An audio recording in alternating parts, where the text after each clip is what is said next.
Greetings and salutations, whatever the salutations is. I know what the greeting is. You're listening to Revolution Radio Studio A. This is Planet Collingwood. My name is Monty Dean, and I just, off the bat, like to address Robbie in the chat room. He said, give me an M, give me an O, give me an N, give me a T, give me a Y, go Onty. So what, no one gave you an M? Anyway, big thank you to the Why Not and the Y Files. If you enjoyed the last 2 hours, please click on, go to revolution.radio and freedomslips.com and then click on the Patreon button and share what you can, because we're 100% listener supported. The longest running crowdsourced project on the internet till someone tells me otherwise. And your support helps this station because 100% supported by the listeners, 100% volunteers, just 100% all the time, because we are on 24/7 on 2.5 studios now, because the Hawk's Nest is sharing Sean Evermorton, but he's on right now, so I won't mention it because I don't want people to just flip over. You can catch up in the archives, which are also on freedomslips.com and revolution.radio. Once you're at the website, click on the merchandising and see what you want to buy. Caps and T-shirts, onesies for the little ones, mugs, which I keep forgetting to send in anyway, and then pop into the chat room where, just like-minded, like-hearted, just like people across the board. And I've been joined by the usual suspects. I have Cortek, Bruce, and Raz. Gentlemen, how are we? Hey, how you doing, Monty? Oh, we're all speaking in American game show voices tonight, ladies and gentlemen. Over to you, Cortek. Hello? Ah, jeez. Oh, Hello? hello? I just like to speak through my nose now. I can't do American accent. But you haven't tried. Don't worry. You will sound more American than an American trying to be an Australian. Let's be fair. I'll wait to explain myself. Okay. And Raz? I'm good. Hello. Everything's all right. Yeah, he's not in Africa, but he can see it from his house. Yep. Hey, okay, go ahead. Well, the game show thing. I got to respond to that, Monty. Okay. So, I started to think about this Amber Heard Johnny Depp trial, and then I remembered that Johnny Depp narrated this really good documentary on Hunter S. Thompson called Gonzo. So I downloaded and watched it. And it's funny because every time you would catch Hunter S. Thompson off guard, like on camera or something, he would speak super loud at you like it was a megaphone or something. Hey, how you doing? He was just like completely pissed, drunk, and stoned out of his mind, right?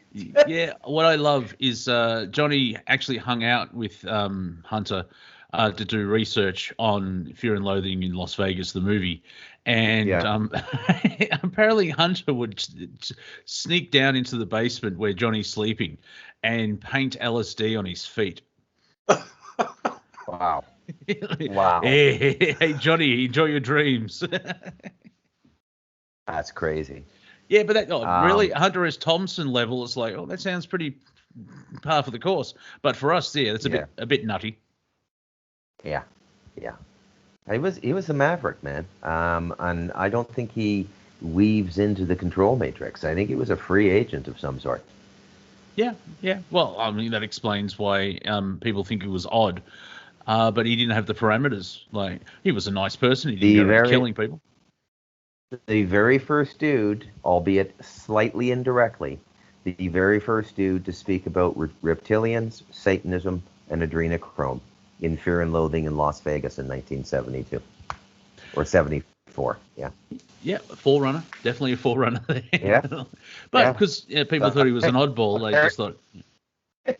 Was that in the book but not in the movie? Or was it in the movie? It was in the movie too. But I think all the acid took him into the lower fourth, the astral. He just saw it all. Didn't know how to talk about it. And I think that's one of the reasons he stayed so loaded all the time. Yeah, and I would say the general public would think, he's just talking crazy. It reminds me of, do you know if you take a lot of acid, you lose weight, mainly because you can't get, because if you can't get past the dragon to get to your refrigerator. I'm not going near that way. No, it's there. It's the only way out. It's the only way. No, I can't do it. So let's see. Oh, to start off with, it has come to my attention that I am up to 666 subscribers on YouTube. It's so metal. Oh, it's so metal. Yeah. Hail Santa, because I'm dyslexic. Yeah, so there you go. That's I'm so metal right now. Oh it's my awesome. God. And where shall we start? Because a couple of things have happened. Mainly the news cycle has finally clicked over. Season 4 has ended because it was the same level as Picard, and season 5 has kicked off with apparently the repeal of Roe versus Wade. And just a short bit of history. It was based on a court case in the 70s, if I got that correct.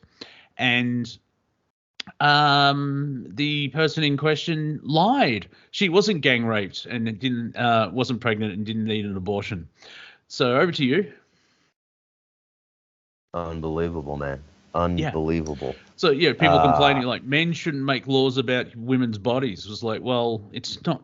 It's an illegal law, so And from my understanding, the crux of it to start off with. So I realized we should, like writing a good paper, you give your conclusion a sentence at the start and then explain it, because the way we go on, we never get to the conclusion. Hang on, let me finish. So you're wearing the Cortek hat today, Bruce. Interesting. I had a nap. Oh, you had a nap.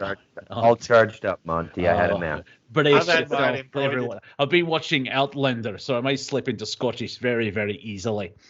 The basic premise is the federal legalities have just kicked it down to the states. So it's not a federal law anymore, and the states are allowed to choose if they want to.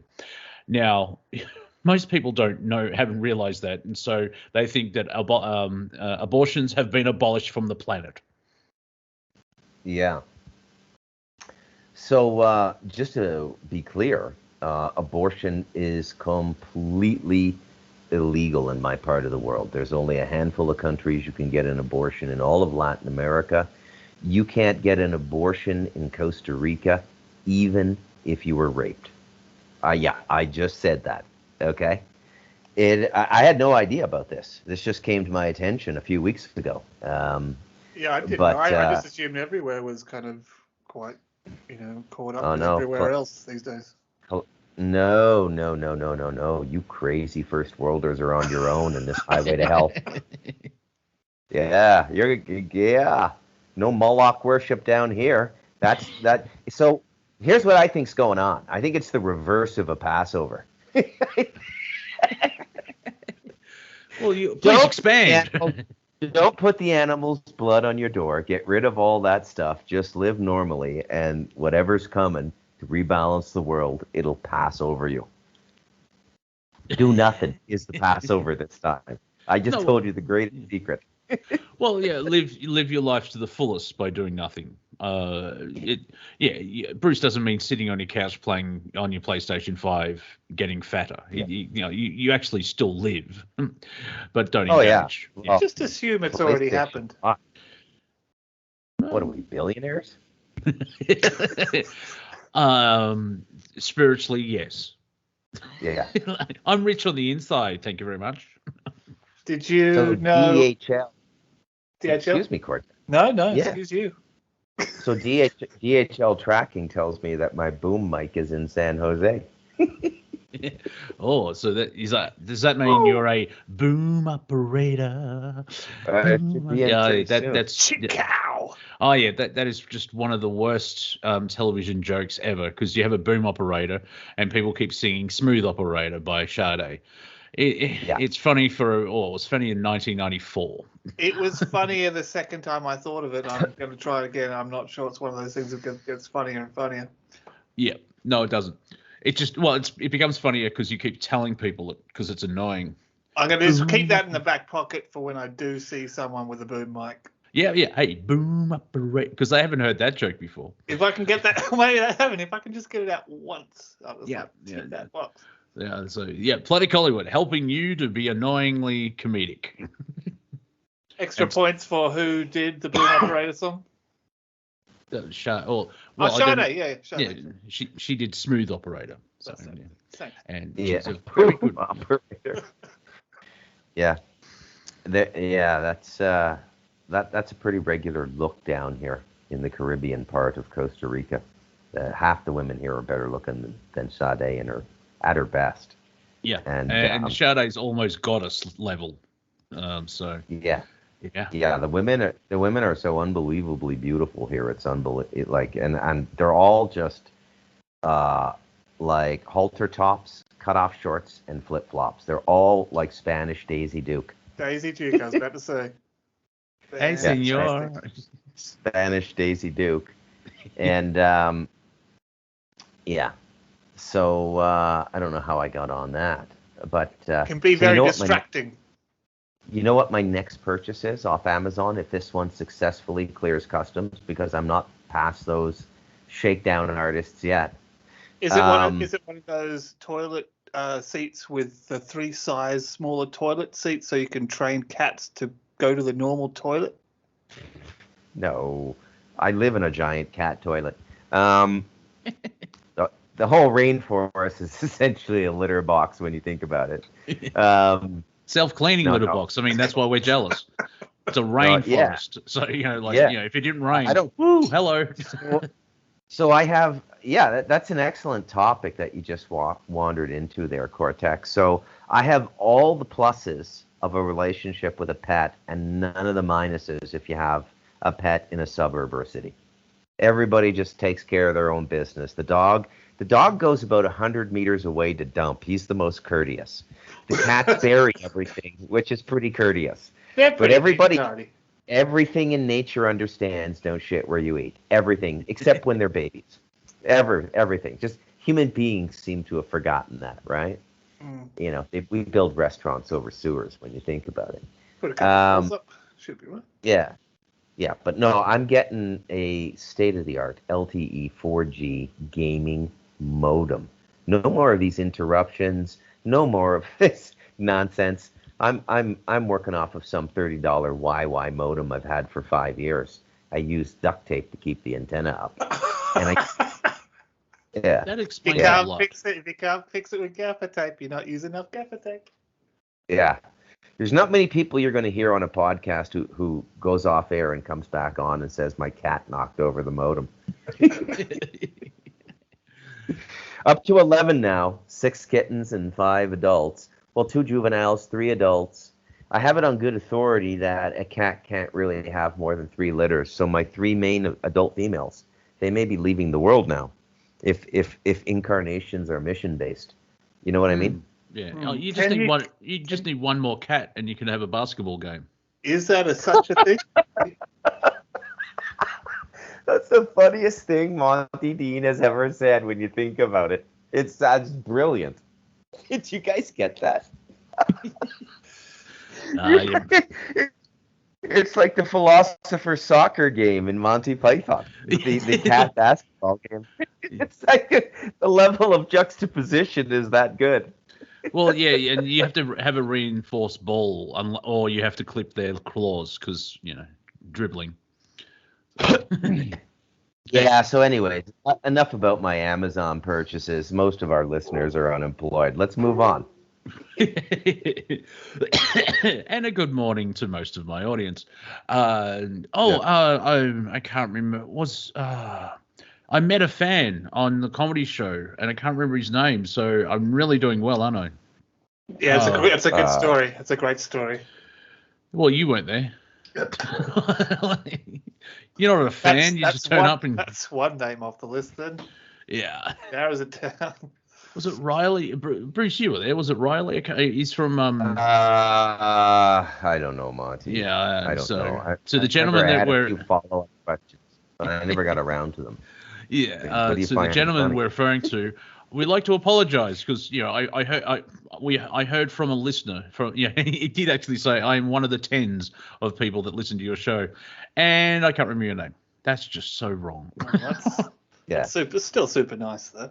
Oh yeah, the thought that counts, not the name. Well, actually, let me just go to my smartphone here, smartphone done human, and I will tell you our last show, which was named by a Bruce MacDonald. Oh, the Bow Bow! Yeah, let's see. Load, you stupid thing. Yeah, I called it Meow, Meow, Meow, and Meow.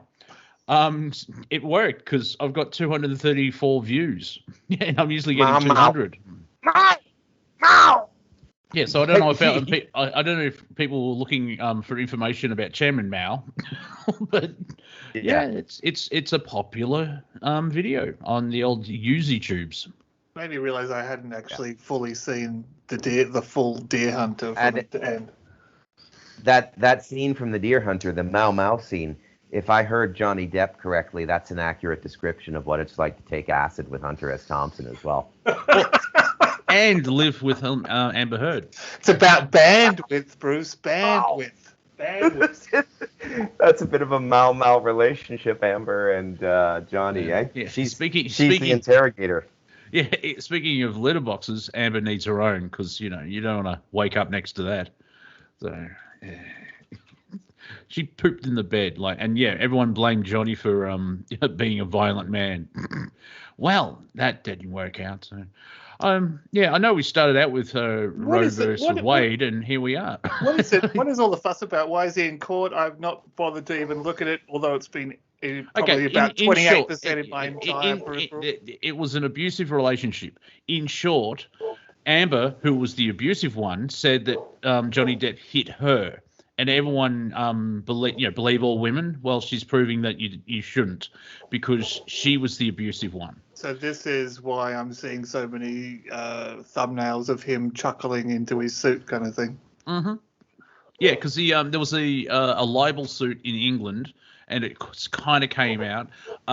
Both their careers are destroyed at the moment. Johnny may come back from it because everyone realised, Johnny's the victim in this, not the perpetrator. And it just I think people are absorbed by it as well. I mean, the Maxwell case should have been shown as well, but that's a different conversation. But apparently, a domestic violence person, I can't remember exactly. So did you hand Miss Heard a pamphlet about domestic violence? No. Why not? Because she's not the victim here. Bam! And apparently Amber said, it got so boring sometimes. It was just old men playing guitar, and and you could see the light from Johnny's beaming smile, because that's all he does. He cut his finger, or his finger was cut, and he pointed out, guitar is my first love. He actually went to Hollywood to be a musician. And then Wes Craven's daughter saw him and gone, he's hot. And that's how he got into Nightmare on Elm Street. Yeah, right. He got into acting because he was slightly attractive. Yes, that's the joke. I'm calling Johnny Depp slightly attractive. Anywho, he's a musician. He's a musician. I was thinking about, we love what he does, and he's done so many great movies that have kind of made us smile or whatever. Would you call him? Does he do comedy? I'm not sure. Yeah, he can. Not that often, but he does. I mean, Jack Sparrow's comedic. That it role. Kind of is, but it kind of isn't.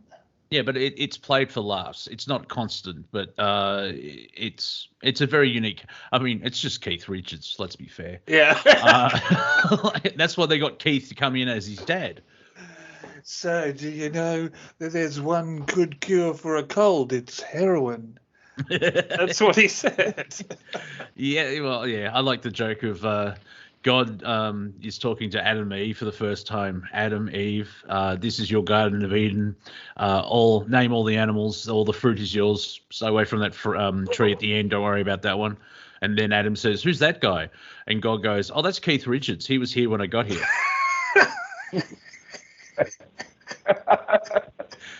Not saying he's old. He just keeps going, though, doesn't he? I know. Yeah, I mean, he's probably survived 3 nuclear wars. He can't remember the fall of Atlantis.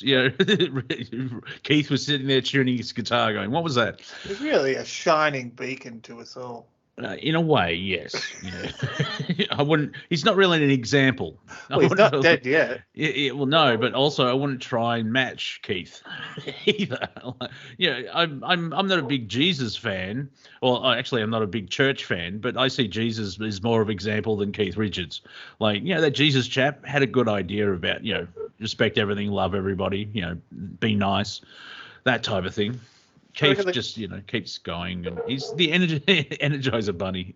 I reckon the Queen's going to go hit 100 and go, that's good enough. She's going to keel over, and then he's going to try and beat that record. I reckon. No, actually, Cortek, it's going to be better. When the Queen gets to 100, she'll get a letter from Keith Richards. For our American friends, usually now it costs money now. When the subjects of the Commonwealth reach 100 years old, they get a letter from the Queen saying "well done." So when the Queen Mother when the Queen Mother got to 100, I think she got a memo from her daughter, "Well done, Mummy." But I just like the idea of when she if she gets to 100, it's Keith Richards going, "Hey, well done, ma'am." Good times. Did you notice about the whole abortion thing? It's a leak from the Supreme Court, which is extremely rare, and it seems to be orchestrated, or they're playing it out, or they've got contingencies, because I think they knew the leak was coming out, and 4-6 hours later, there was fences around the Supreme Court and the Capitol building and the Federal Reserve or whatever, and then the news hit. Yeah. And it's like, what did you know? Did you allow this to happen? I can't say for sure, Monty, but I'll tell you, I'm working on myself. I'm working on being less condescending. Condescending, Monty, means to talk down to people. Oh. Did you know mansplaining is basically telling is a woman telling what a man? Yeah. Anyway, are you mansplaining? That is literally the funniest meme I saw today. I just used it. It's not my material. I never steal jokes. True story, Monty. I never steal jokes. Mm-hmm. Yeah. And I was on the floor. Maybe it has to be read and not spoken. Yeah. I'm going through my face. I will go through my Facebook thread today, and there's this group called Costa Rica Writers Group, and there's this guy on your level, Monty, for wicked funny memes, but never anything political. They're all to do with language, like puns and stuff like that. He says, I'm working on being less condescending, and in parentheses he says, condescension means to talk down to somebody. Yeah. Now you get it? You get it? Yeah, I got it. Right. I know. Yes. Okay. Also, that's slightly the funny thing about all the people saying that the government should mandate taking vaccines. Now saying your body, your choice, and so the juxtaposition is quite amusing. It's like, my body, my choice. What about vaccines? Oh, you have to have them. Pick a lane, dude. Oh, and did you know, Bruce, Monty, I don't know if I've shared this with you. I'll just go to our New South Wales correspondent, Cortek. Hello. Is it true that the New South Wales government has banned the word mate? You can't do that. Well, they have, and of course it won't happen because now everyone's saying it. But that is true. The in government buildings and so on and so forth, they will not allow the term mate, which is a non-gender. You can call anyone mate. That's how you kind of make babies. You mate with each other. So again, Australia and Canada are in a foot race for who's the stupidest, who's going to get over the stupid race finish line first. Are you guys hearing any of this news about how easy it is for, even doctors are speaking out now? The new euthanasia laws almost encourage, they seem to encourage euthanasia, and it's like you can get euthanasia as a result of they're basically saying they're going to kill the people they don't want to spend money on in the medical system. And this is international media. Trudeau, it's just unbelievable. I mean, they have always been doing that. They're just now blatantly saying it. No, they've made it legal. They're actually the euthanasia laws. Like, if you're depressed, you can actually kill yourself now, and if you have mental illness, you can actually kill yourself now. Now, the slippery slope is the government's going to choose what mental illness is, and so everyone on this call will be euthanized for our wacky ideas of freedom and sovereignty. That's not good. This time next year, Cortek, they'll have kill boxes at every MacDonald's drive-through in Canada. Well, it saves taking things away and then bringing them back as an edible form, doesn't it? You just have the stuff on site. Yeah. Soylent Green is people. There you go. Yes.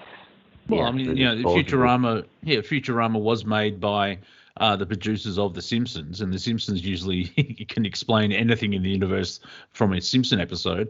And in Futurama, they have suicide booths. And I think Norway does as well. It's kind of scary how these. I don't think it's programmed. I think it's like, oh, this will be funny, and then some sick twang basically that's a brilliant idea. Let's invent that. Well, what's your opinion on how much choice people should have over their lives? Well, I think here in Victoria, how easy it should be. Well, if you're slowly dying from cancer, like if you have a terminal illness, then we can sit down and talk. But if you're having a bad day and you break a nail and you think what are the goths going to do? Like, oh, my life is not worth living. Oh, you can kill yourself. Yeah, all right, calm down. I'll wear orange. All right. So, what safeguards do you need if you're a person who has no family and no friends? There isn't actually, because it's already been used, if that's the right term. A woman in Montreal, somewhere in Canada. Unfortunately, she's addicted to allergic to everything, and so she was in a housing commission flat, if I'm getting it right, and everything was sealed up, so she can't really breathe fresh or outside air because she's allergic and everything else like that. And they petitioned councils and government for 2 years to fix this stuff, and instead of doing that, we'll just kill you. Does seem like the easier option for someone who's lazy in their workplace. Yeah, but no, this person, it's bubble blow, basically. Yeah. Oh, thank you. I'm still like, you're defending the government here? I know you're pointing out what the government's doing. Right, okay, yeah. Monty, I vote to kill Cortek from this roundtable. Euthanize him, Monty. Euthanize him. Well, I haven't actually walked into the euthanasia clinic. I'm not locally in the euthanasia clinic, so that process can't start yet. But I'm sure there's someone on the planet. Thanks for getting the ball rolling. Yeah, somewhere on the planet like euthanasia. I have no idea what that country is. Here's someone. Take his name down. Take his name down. He may be in next week. We'll try and find it. Send him a letter. Yeah, like euthanasia. I haven't even left Wyoming.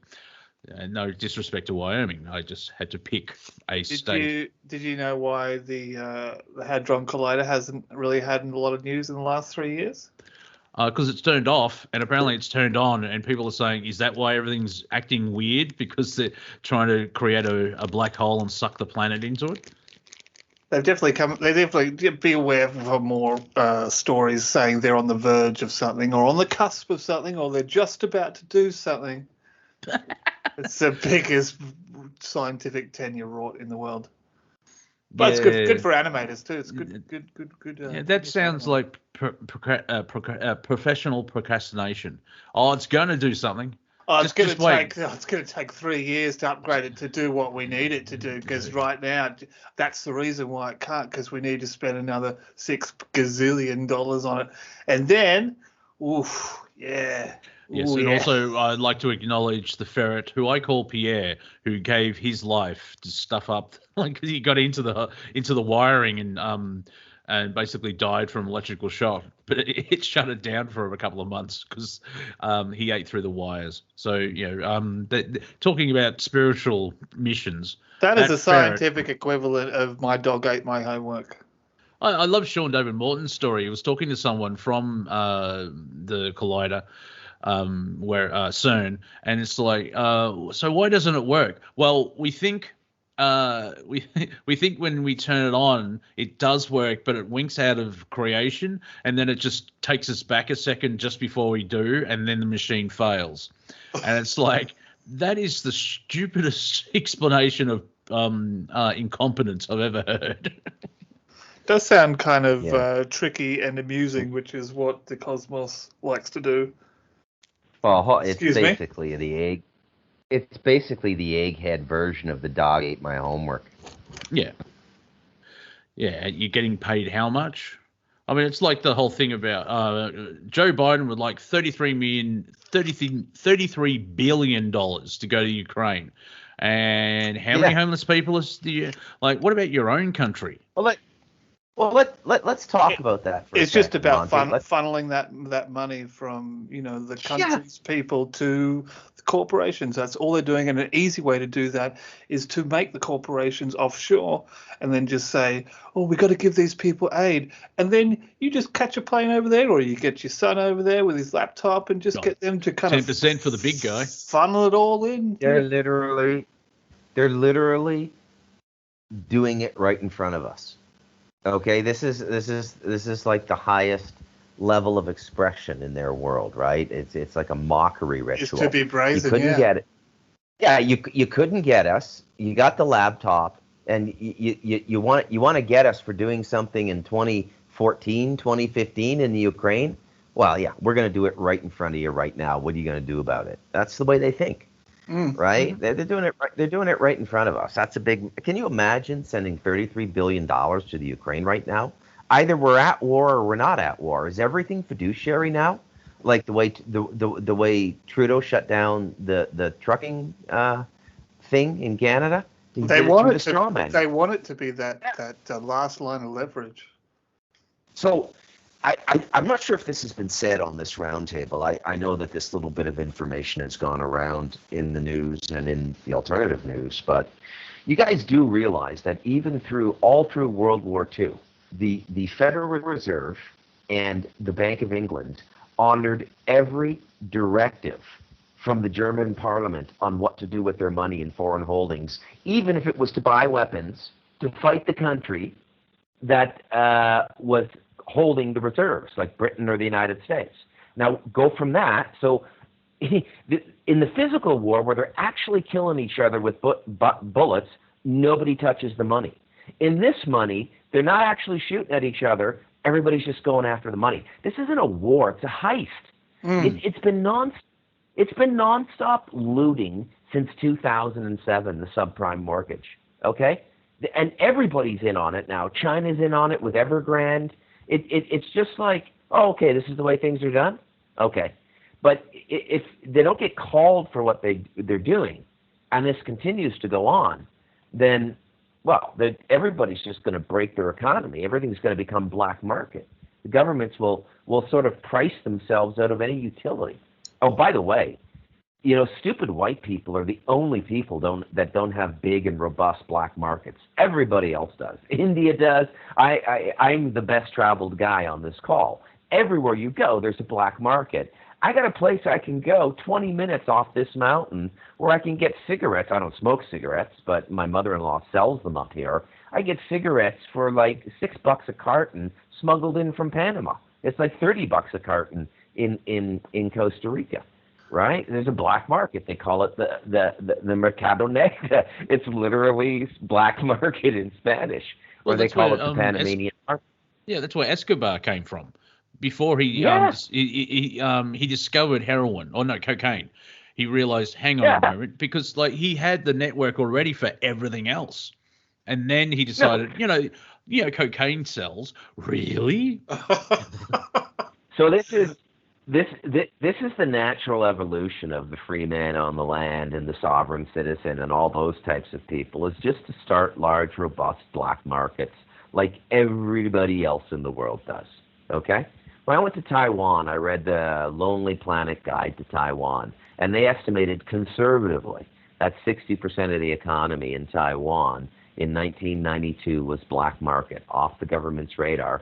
And at that time, Taiwan had the second largest foreign currency reserves in the world, second only to Japan, because of Asian countries generally run trade imbalances. They like to sell but not buy from foreign countries, right? So, put that in your pipe and smoke it, the patriot crowd.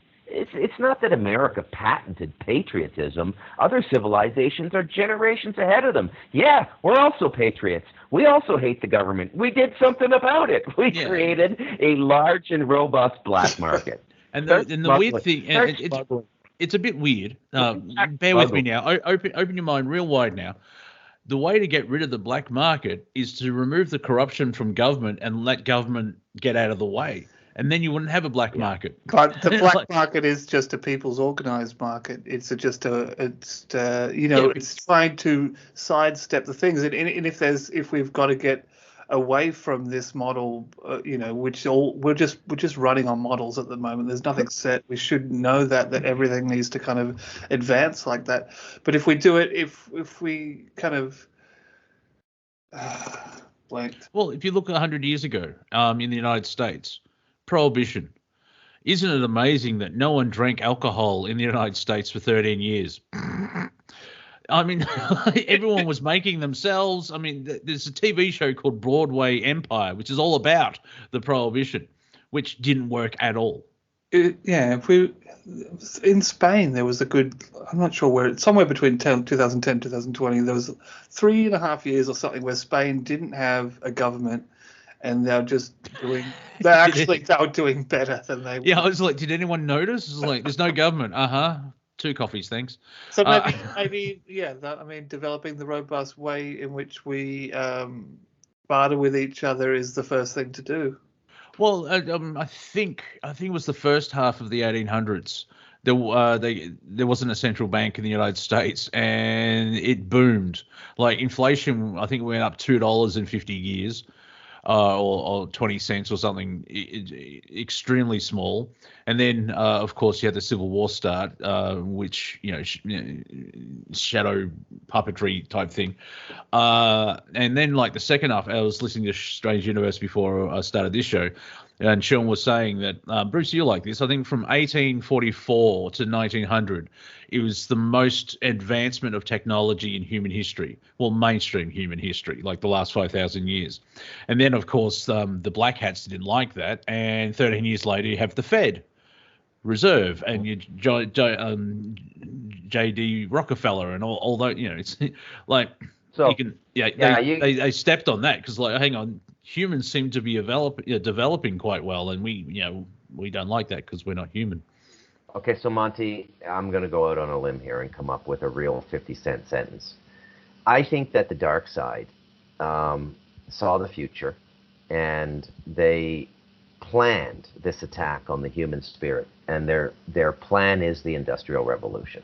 It's so evident the more you look at it, okay? So they saw it whenever, the 1850s, however they see things, whatever secret societies had the looking glasses back then, the yellow boxes or whatever, they saw this coming. Because when you go back and you look at that 1850 period that you're talking about, look at it in America. There's this renaissance of literature that's mind-boggling, and it's all extremely spiritual. Ralph Waldo Emerson, Walt Whitman, it's really, you can mark the decline, Moby Dick. You can mark the decline of the civilization America from that time. It starts sliding down. They don't teach John Stuart Mills anymore in universities, that's for sure. Oh, of course not. I would actually put it 1800 to 1920, and it is extremely spiritual. I mean, when you read the things those guys said, they fall in line with everything we're saying now that we're realizing now. These guys figure it out like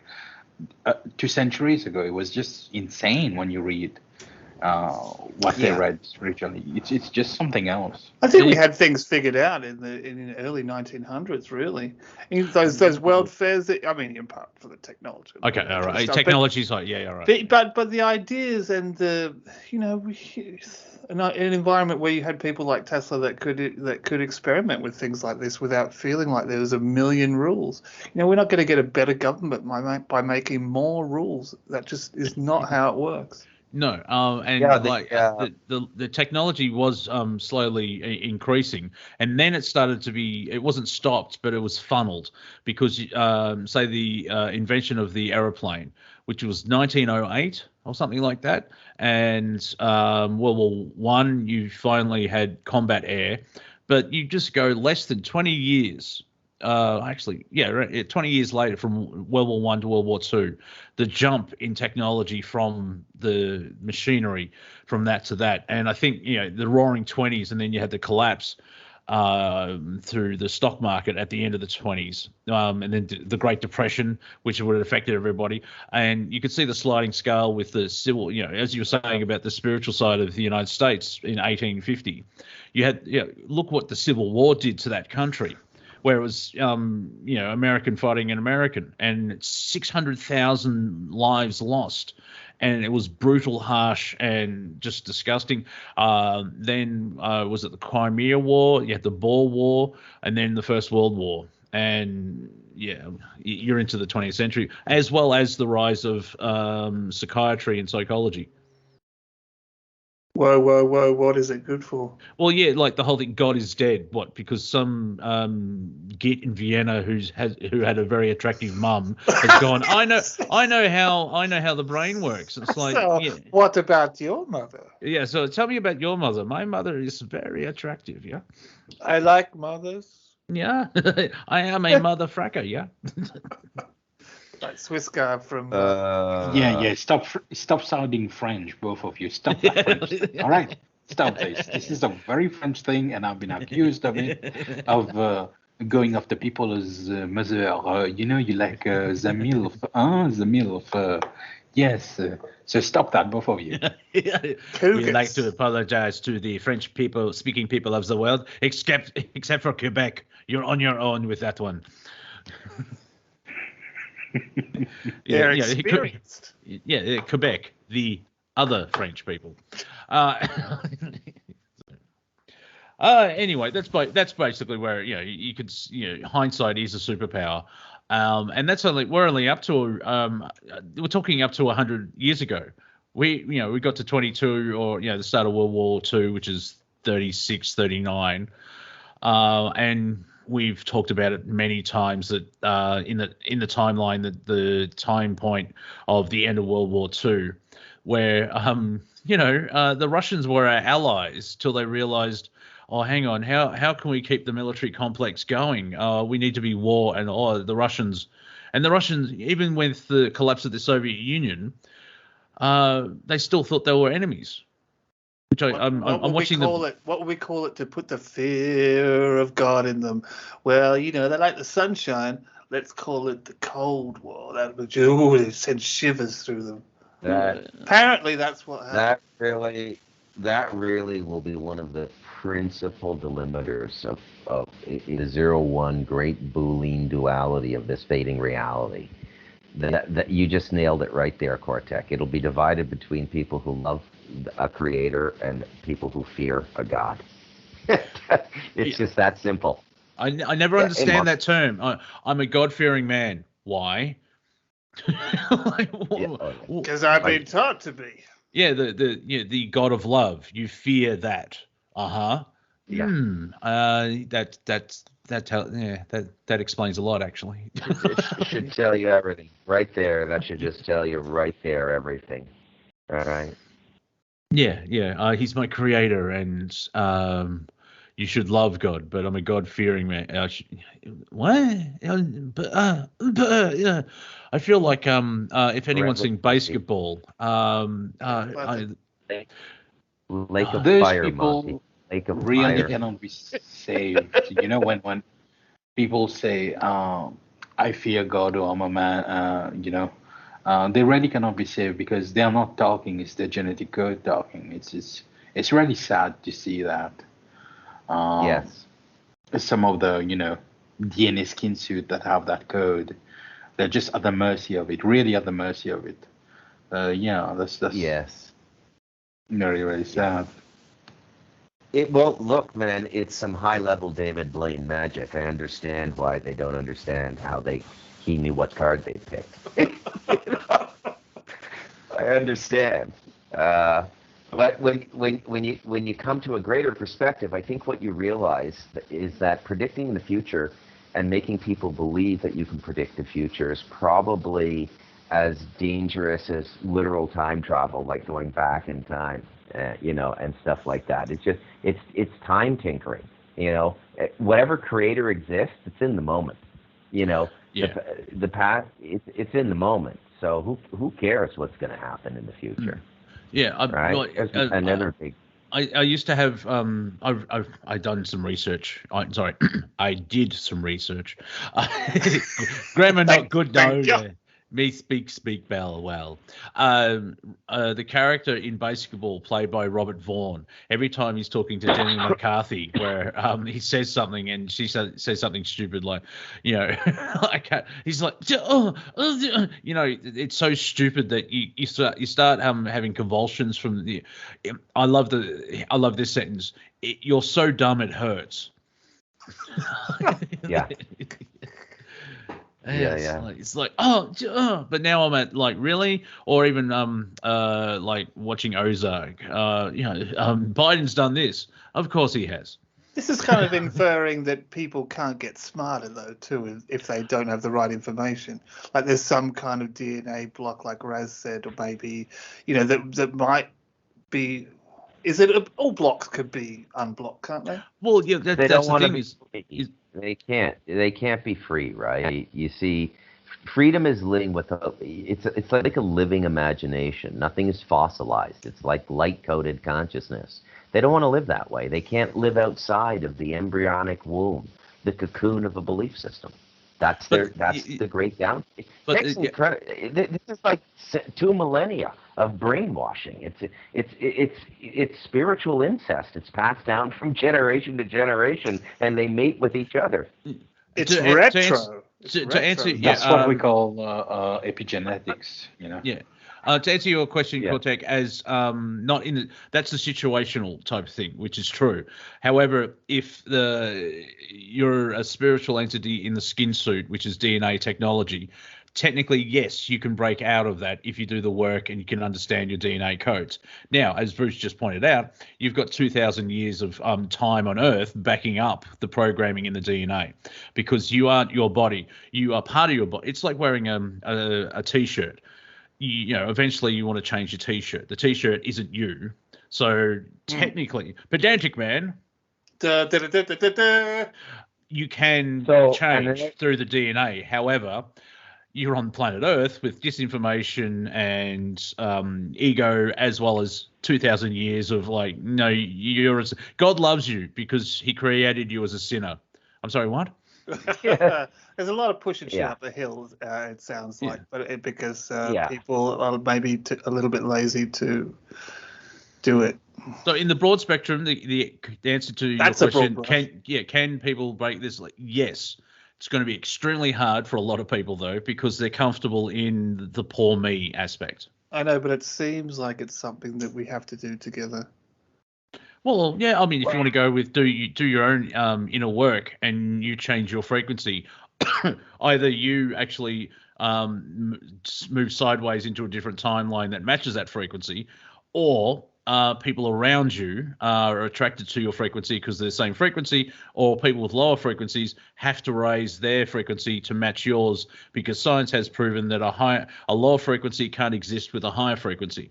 It's like snowboarding. Yeah. You don't want to go snowboarding with someone who's just learning. Yeah.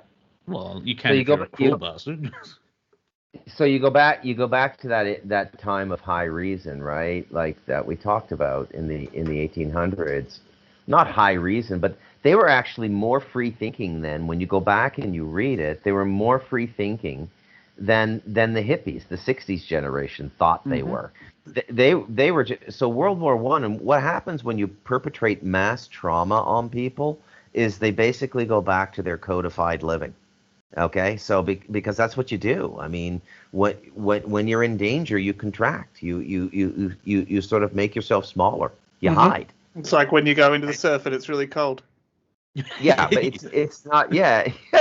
Yep, body parts disappear. Yeah, and also at the same time as World War One is that was mainly volunteer, and if you wanted to get rid of dare I say rebels to your empire, you take out all the brave people that would actually go against your thinking. And the people who you're can read approaching. with glasses and stuff like that. Oh yeah, I've pointed out this many times on the show. You read letters from the Civil War from the United States, and a farm boy doesn't have any shoes on his feet, and he's been fighting the war for 2 years. He's writing in cursive, and then I have to get a dictionary out to figure out half the words that he's saying. They're so eloquent, and this is a dumb farmer. It's like he sounds like a professor from Harvard today. So we need to, because all our mentors and shamans have been systematically killed off, we need to kind of go back a century to really start listening again to some people with some common sense rather than just the loudest stupid voice on Twitter. I just say that, but Twitter's like a Hoover. On social, I should say.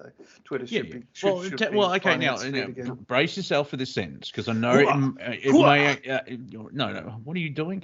But in a way, Tony Robbins could fit into that because of what he does.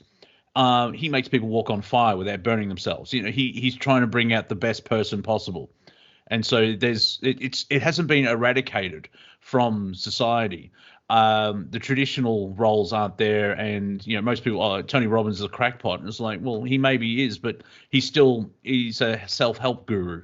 Who's he the son of? He's the son of someone who made money in something. I don't know, but it's like, when you find out, it's reasonably. Yeah, he's helped a lot of people. Other people, it doesn't click for them. But I'm just bringing him up as an example of, we have to see shamans and stuff like that. They are out there. It's just not in the traditional roles. But he got to where he was not by doing what he said. What he espouses, Yeah, but he still helped people. It doesn't matter how he got there. The people have actually got better lives because of that. Other people have just thrown him money for years and not evolved because it's their own choice. I'm just using him as a weak example. Fair enough. Yeah. Did you guys try these jokes out in front of a mirror before you came on air tonight? Which ones? What? Yeah. Huh? What? But we keep looking to the mirror and the mirror just does nothing. So if you know any way that we can transport like a crowd into the mirror so that we can look in the mirror and something happens. I'm going to go with Raz. What do you mean? What's this word rehearsal that you keep bandying about? I'm trying to tell you, you're losing the funny, man. I'm telling you, you're letting it go like a fish. It's like you're trying to bring in a 10-pound pike on a 5-pound test line. I'm telling you, you're losing the fun. Sorry, we're just doing impressions of Bruce MacDonald from past shows. If it bends, it's funny, Monty. If it breaks, it isn't. All right, let's get off Tony Robbins. All right, because that's probably a good place to start. Yeah, sorry, I'm an Australian. So what do you mean by get off? Yeah, if you're on him, Anthony. Oh, yeah. If you're on him, get off him. Yeah. It sounds like a Prince song. In latest news, the U.S. government might have wasted $22 billion on the HoloLens idea. Did you guys ever see that? Anyway, it's just more money funneled into some military complex. Of course. It's just a Wednesday. Yeah. Well, so they're mixing, what is it, spider and goat DNA so they can make natural Kevlar or something? You know what they're trying to do? They're trying to make Spider-Man. Is what they're doing in that lab. And every single one of them is just going, what if we did this? Oh, nothing. Damn. Yeah. Well, yeah, it's like, well, have you seen the movie The Men Who Stare at Goats? Wasn't that about remote vision? Yeah, well, the book and the movie they turned it into a comedy. But the underlying information was like, yeah, you can do this stuff. But it came through a comedy. It's like, oh, that's funny. He thinks he can do it. And spoiler, it's been out for over 10 years. If you haven't seen it, who cares? I'm going to spoil it for you. But do it. I didn't think I watched the whole thing. At the start of the movie, it's actually learning what humans could do. If you can vibrate at the certain frequency, you should be able to run through a wall without breaking the wall because you're phasing out of reality. Yeah, and so the opening. Oh, fuck! I love it. You could go into a. Maybe we should have rehearsal. Do you realize? Can No, I wait, that finish was my wrong. That was- paragraph now? I The forget what first you were scene. saying, one thing. Stop. Let him finish. Let him Thank finish. you. The first scene is this general gets up and says, "Hold my calls," and runs towards a wall because he's thinking, "I will make it through this wall without breaking it." He slams into it and passes out because he's hit his wall. Now, at the end of the movie, Ewan McGregor, that Jedi from Trainspotting, he actually runs towards a wall and actually does phase through the wall. Now, yeah. So anyway, that's all I just wanted to try to say. I thought when it came out it was just noise, and I've never watched the whole thing. But I chime with that whole thing. I don't know how we do it, but being able to regulate our waveforms to some degree. It's going to take a lot. I'm not sure if you could do it running. If you've got the right level of consciousness, you'll be able to levitate, bilocate, travel, and do all this sort of mystical stuff. But people watch Neighbours. So we've seen evidence of people doing this over and over and over again. We've seen the people who can come in who are like these precursors of what you can do if you try. I'm not sure how much it comes down to diet, how much it comes down to mental training, all these things. It's probably all a little bit of both. As well, even if your DNA is unlocked and you can actually get into that type of stuff. Yeah. However, when we come to the middle part of, we're at half time here at Planet Collingwood.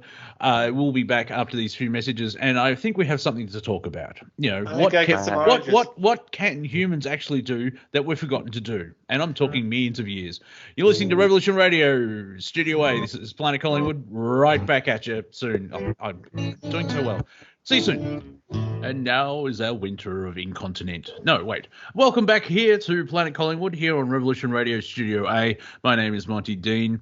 I am broadcasting from Wafer Thin HQ here in Melbourne, Victoria, Australia, where it's extremely dark, so winter has finally turned up.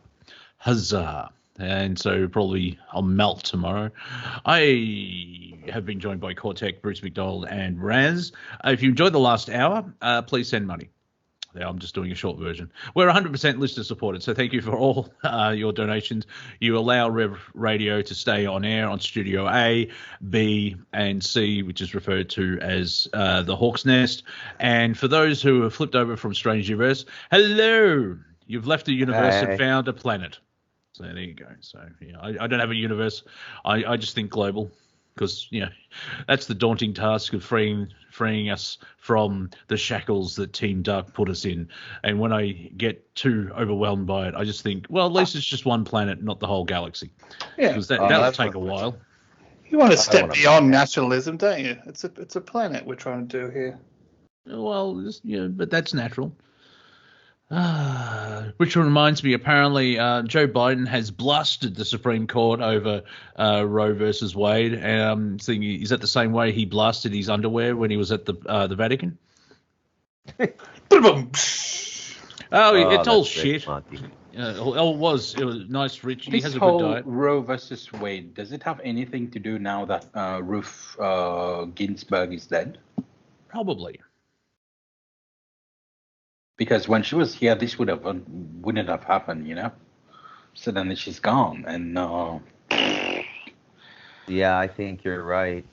I think she was like holding down the witch energy on that Council of Nine there. She was the supreme priestess. Oh God, she's just I mean, let's talk about this for a moment because the only one of the really dark trio now still living is Kissinger.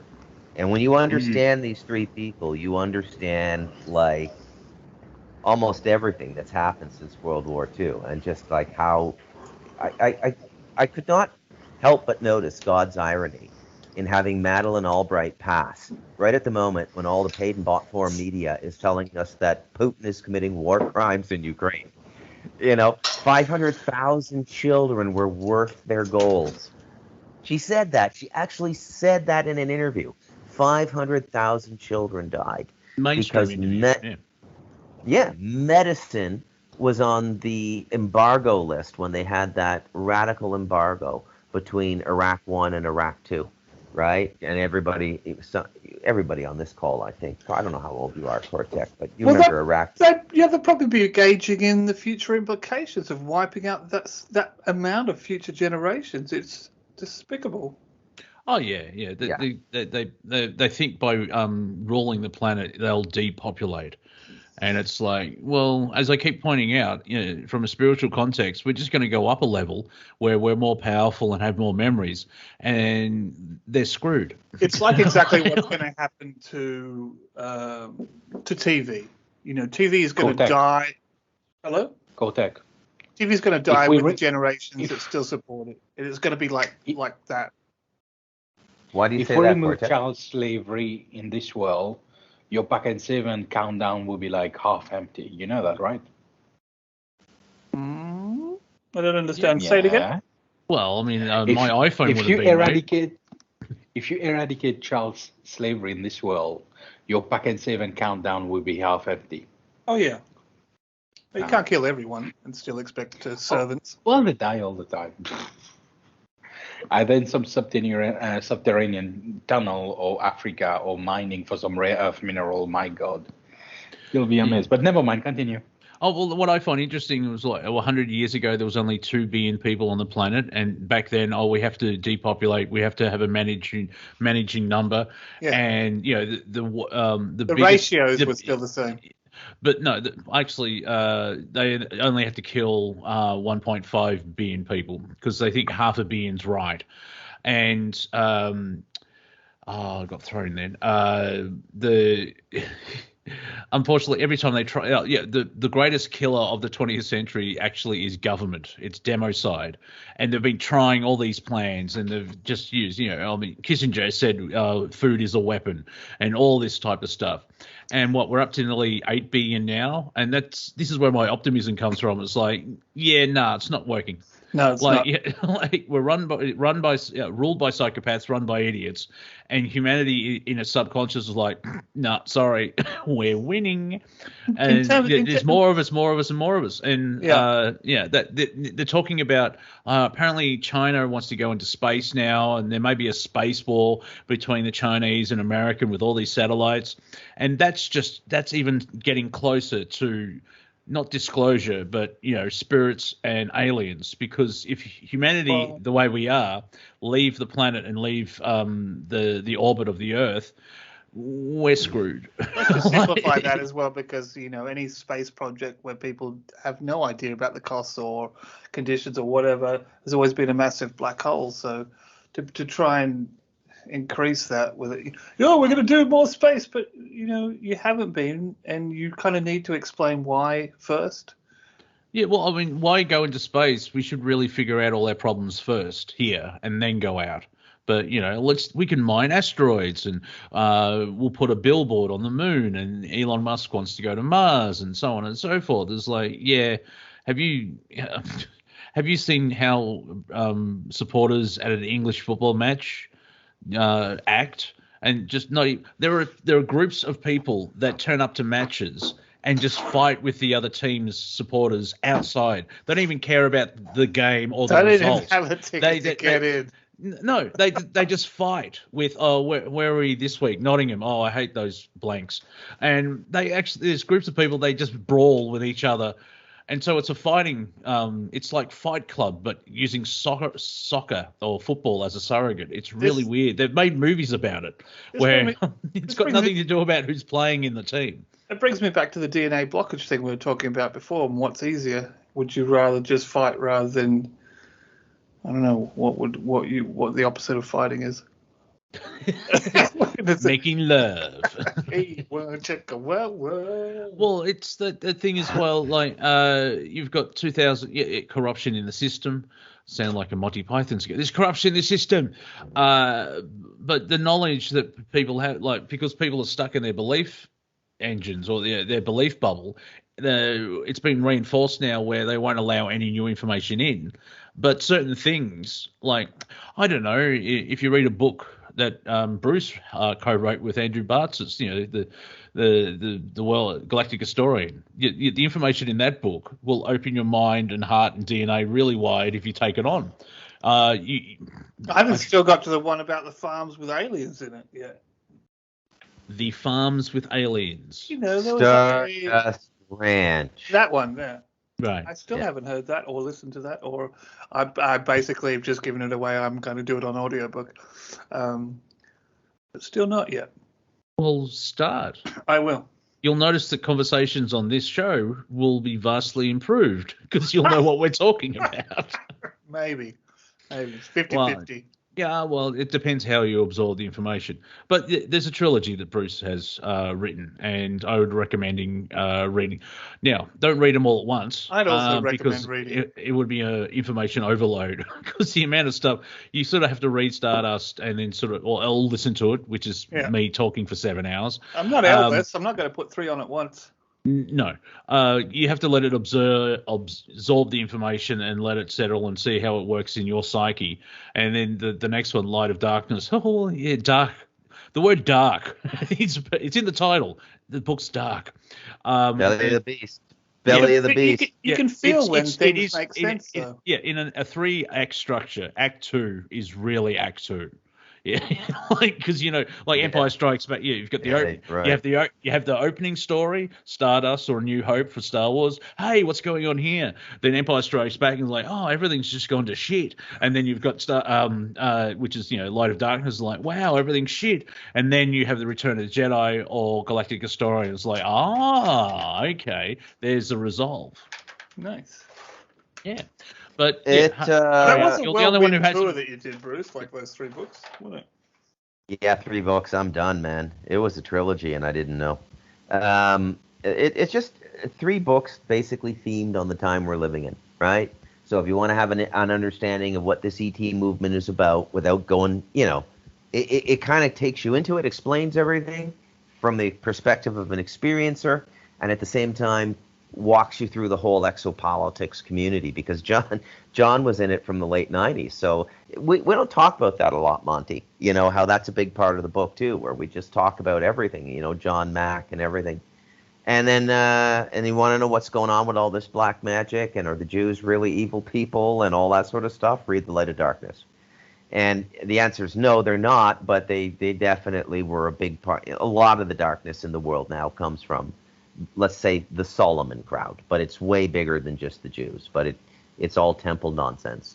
And then it all gets wrapped in this ribbon of light when Andrew comes in and explains the eras of light and how this all works, and it's all sort of natural and however dramatic it seems, but then it got a bit unnatural for a while. I think the biggest takeaway for me a year after finishing all 3 books is that I never quite realized this.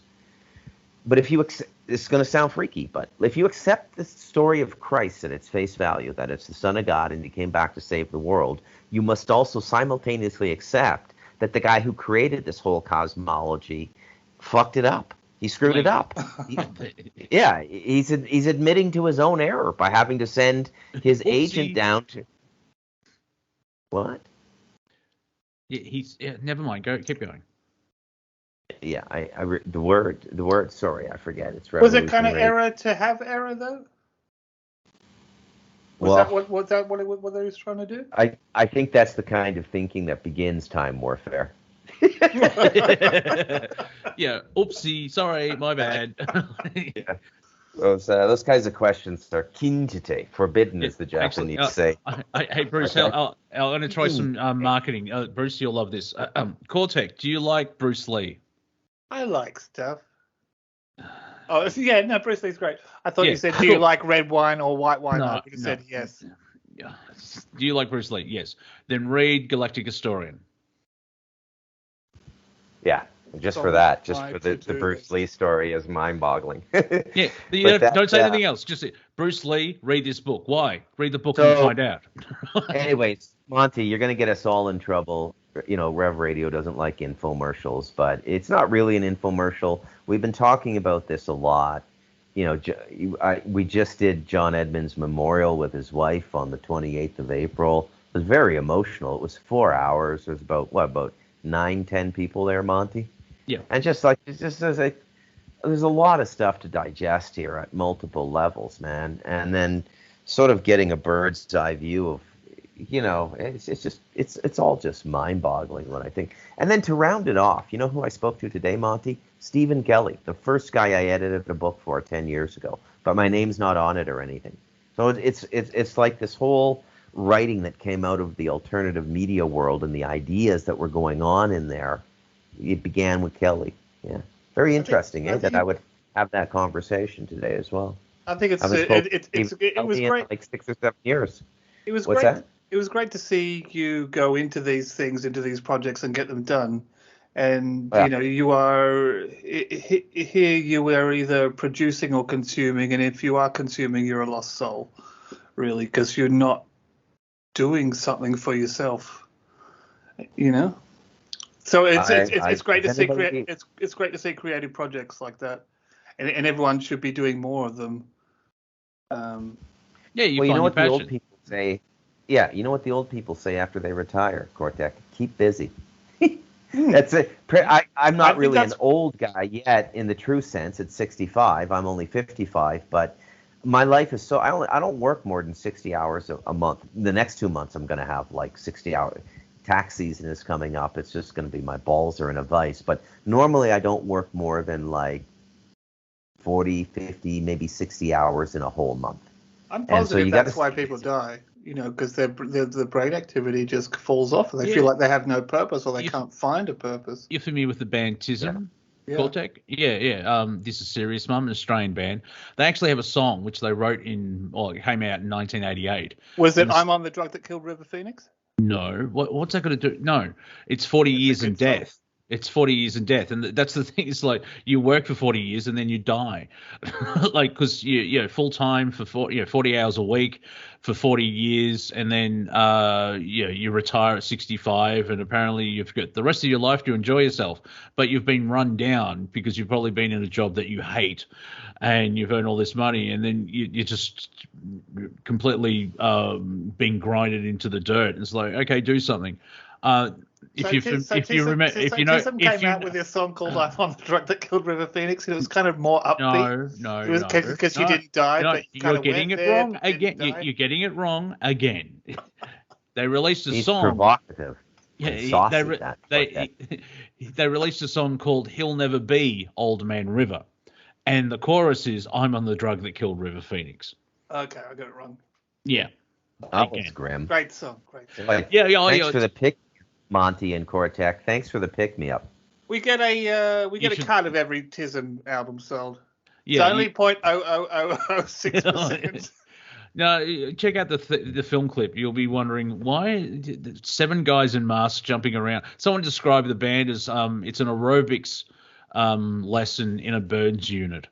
I jumped over the fence at a big day out at Sydney showground kind of thing, the day that Rage Against the Machine did Bulls on Parade film clip in there, and it was just epic. We kind of got over the fence. Someone's got their arm broken, being pulled off, and then everyone bull rushed the fence. It was amazing. When you get into a festival like that, it just makes the whole festival much better. Well, because it's free, you cheap bastard. Well, mind you, back then it was $100, and that was like 2002. No, actually, that would be 98. That's the 20th century. Oh, geez. There was a certain leniency for people thinking outside the box back then. I don't know. Yeah, but unfortunately, Rage Against the Machine has turned into profit from the machine. And, they support the Democrats. And I'm like, that's awkward. Not a good look. That's like Midnight Oil all over again, isn't it? No. Wait, who's the Democrats? Are they good guys or the bad guys? Well, they're the insane woke left at the moment. Okay, sounds like a. Yeah. You're thinking of Peter Garrett. You're thinking of Peter quite Garrett. Sure nobody but you two even cares. Fair enough. I don't care for you two either. The band. Yeah. Actually, Babylon B, was it Babylon B, or it was or a BBQ, one of those parody sites. It's finally come out that no one liked U2. Just they thought everyone else did, so they said they did like U2. Come on! If he didn't put on a pair of funny coloured sunglasses, everyone would be okay. Well, he's corrupt and hasn't paid taxes his entire life. Apart from all that kind of stuff. Yeah, talking about just used to be things. About the music, man. Yeah, but they got too big, and he's just odd.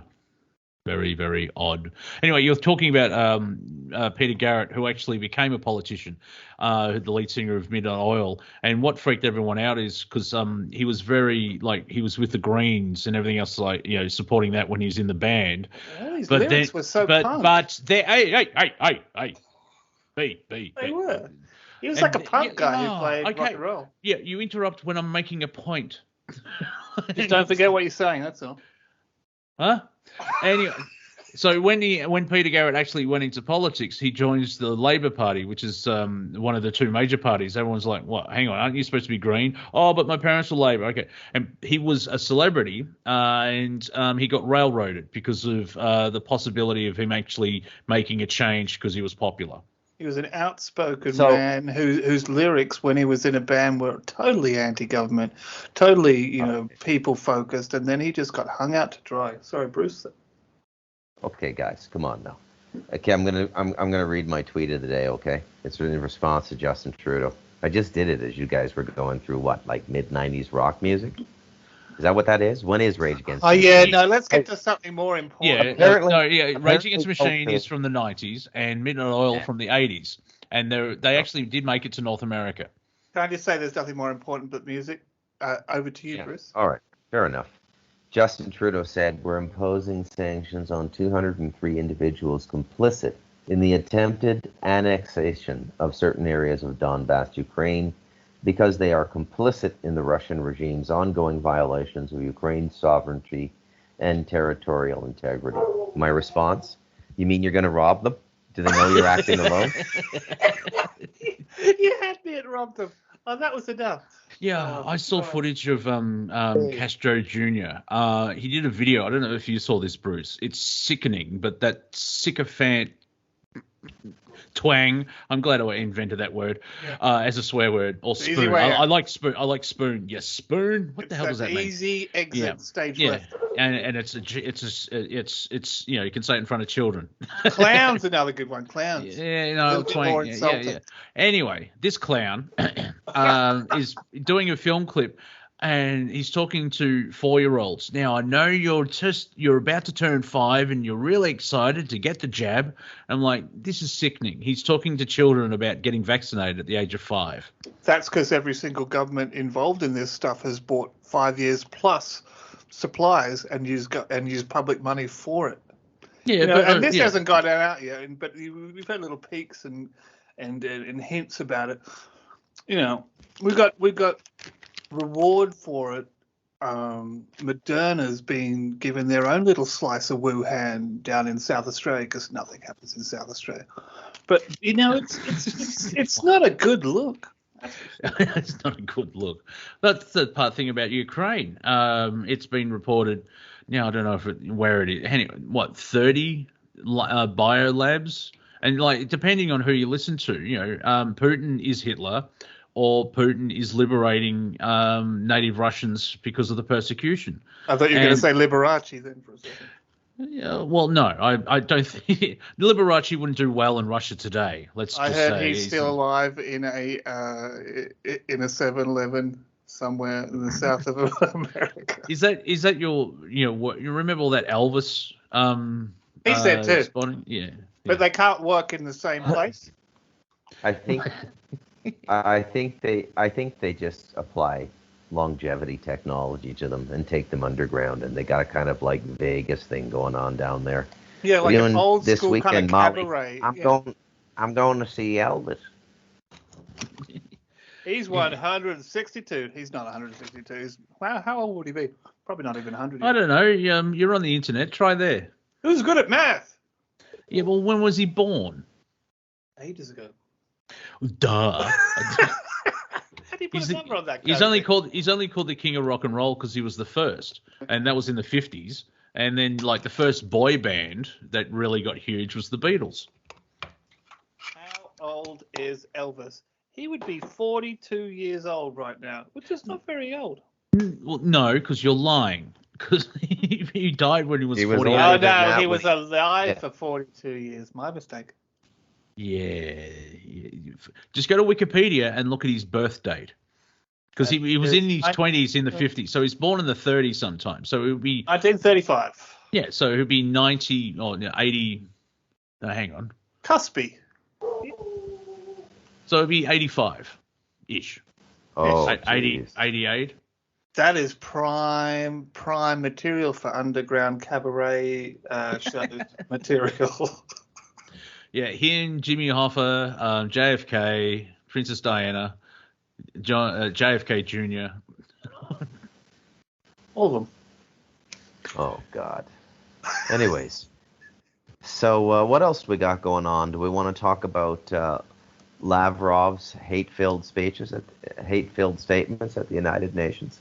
Yeah. I was hoping you'd bring it up. Cortek, yeah. I love hate-filled speeches. This German chap from the 30s. He was really good at them. It's always awkward when you are the one that brings up hate-filled speeches. Let's get on with it. I've been dying to speak about this all night. It's really. So what's been happening at the UN? Because they're basically useless. And I would have said a proxy arm for war. Have you noticed over the last 2 years, like as all the UN charters have been broken, they've said nothing. So what I find so amazing about this whole situation is that we can't openly recognize the almost incredible power that Israel, in combination with the Jewish diaspora, has. Without being called an anti-Semite. It's actually quite flattering. It's like, okay, you guys have become unbelievably powerful. Like you control pharmacia, you control banking, you control media in most of Europe, North America, Australia. Can we just acknowledge that and address you the way we would any powerful nation like Germany in World War II, or Russia today? And this is what the Russians are so good at, right? They just know exactly in the dark where to plunge that needle to pop a balloon. And it's just so perfectly timed.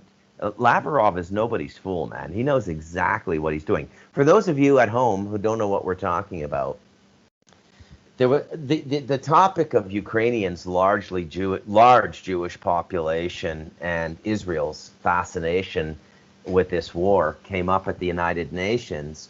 And it was suggested that Zelensky was commiserating with fascists, and somebody said he can't be a fascist. He was a Jew. He's a Jew. And Lavrov comes back with, I may be mistaken, but I think Hitler comes from Jewish blood. It seems like they had a meeting to go, well, this is your ultimate alibi. Just say this. Yeah, but it's just so unbelievable, man. I mean, that by the way, folks, that's Russian stand-up. That is the George Carlin of Russia right there. That's funny to those people. And me, by the way. And me. It should be. Yeah. So this is very much a Jewish war. Let's say that openly, okay? It's a Jewish war. It absolutely is. What do they want? What is their end goal? Let's begin negotiating with them. What do you want? This temple? I got some clay. I'll ship clay from where I live. I'll help you build this temple. Can we just give you what you want so we can all live? Do remember, just very quickly, give me a moment, Raz. I'll just share this and then please take the ball and go for a run with it. Zelensky actually said that Ukraine will become a greater Israel. And I'm like, where did that come from? I thought you were begging for weapons, not food or medicine or water. Raz, go ahead. Yeah. I was talking to Bruce Bucknodon of Clan Terciopelo. So you have to bring Victoria Nuland into it because her ancestry goes back there. And it goes back to the genocide that happened against them. They're very salty about it. They never forgave that area for all the anti-Jewish pogroms that happened. They still carry that hatred. She's got a lot to answer for. Yeah. Victoria Nuland is pretty much the leading woman on this. Has been for the last 2 decades, hasn't she? Let's be fair to everybody here. What were the Jewish pogroms? How did the Tsar and how did the Jewish society repress Jews? I think it probably really look. So my position on this these days is both conditions are true. There's a lot of shenanigans and lies in the Jewish community, and anti-Semitism exists. Like, both things are true. There's a lot of people who just straight up hate Jews for religious reasons, the way Protestants and Catholics hate each other in Northern Ireland. And that's just a fact. And it is a big, big open wound in European Christian consciousness. Most Europeans I know, especially Eastern Europeans, even living in Canada now, do not like Jews. Whatever happened there, they got some bad blood. So I want to know, I'm kind of underread in this area, Raz. What were the pogroms and how were the Jews discriminated against? You're telling me in an Orthodox Christian area, how were the Jews discriminated against? Mm-hmm. I don't know. So they weren't. I think it's made up. I don't think there were any. The discrimination existed. The pogroms were not pogroms as much as it was displacement. But beside that, I don't know much. I'll be honest with you. It's an extremely clouded period in time, extremely filled with disinformation, very hard period in time for us to find anything accurate from those days. So we have to go back to, let's just be academic here. Let's just start with 1700. Okay, and try to go all the way to the 1900 Oktyabrskaya revolution. You're gonna see a lot of how can I put this? High class intellectuals on the Eastern European, what you would call Khazarian side, and the Russian side fighting a lot. You will see that a lot. So that will be enormous amount of reading in order to get through all of this. Yeah. Okay, so I know a little bit more about this from the perspective of Western Europe. I thought maybe you knew something about Eastern Europe. No, but I don't. Most of the displacements in the West were for abusing the poor, unscrupulous practices in money lending, and blood libel.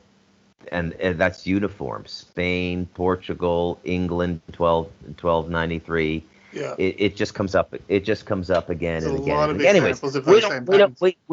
we don't want to go down this rabbit hole. No. But my point is, this is very much a Jewish war, right?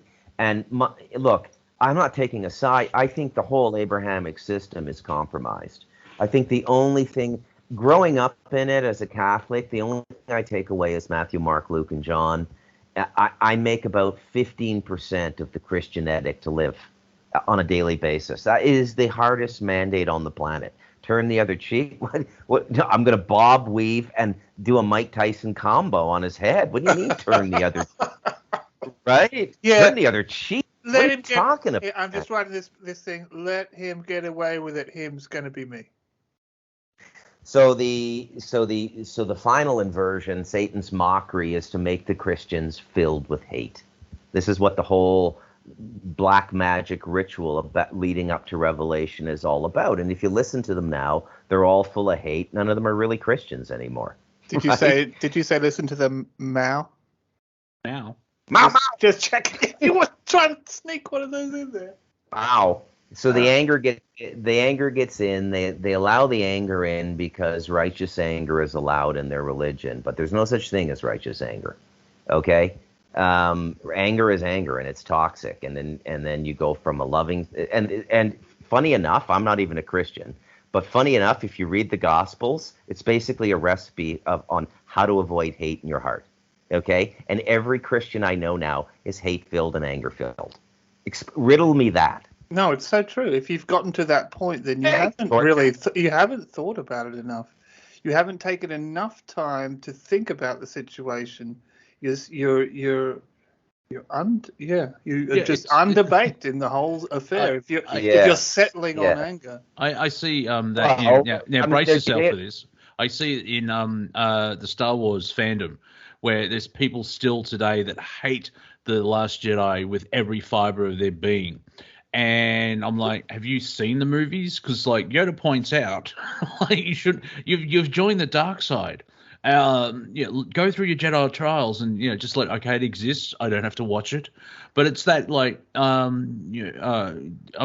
did Jesus say by the way, love your brother unless he parks his car on your front lawn and then stab the bitch in the neck.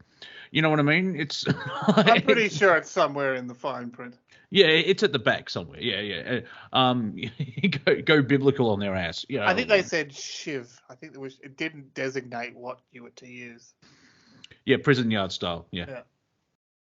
It's kind of weird. Like, I've heard many comedians have pointed out, like, this is why Jesus hasn't come back yet. I don't think they got it, Dad. Yeah, don't worry, son. Yeah, it's a sad. Yeah, no, go on. No, it's a sad. So really, but I mean, look, there's many Christian communities, and Eastern Orthodox Christianity is very interesting, especially Russian Christianity. Okay, so because you know all the stands there, right? You know all the Kazakhstan and all the stands close to Russia there.